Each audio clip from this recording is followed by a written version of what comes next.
Welcome to my YouTube automotive channel. In today's video I have a 2019 GMC Terrain and I will show you how to set the vehicle to factory settings. This video will apply to GMC Terrains made from 2018 all the way up to 2024.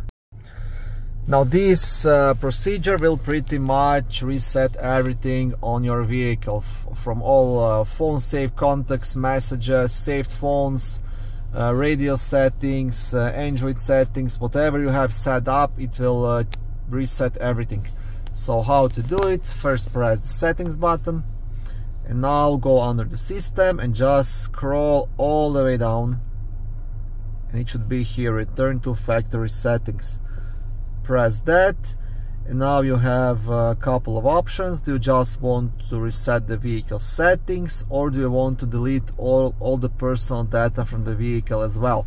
If you select the second option, this will empty the memory completely. I'm gonna do that because I got this car off the car auction, and I'll press erase, and that's it. Once this is done, everything is like new, like it used to be.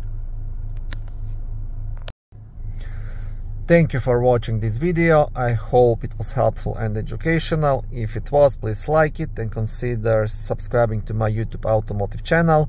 On my channel there is lots of how-to videos, do-it-yourself videos, car reviews, product reviews and other similar automotive topics.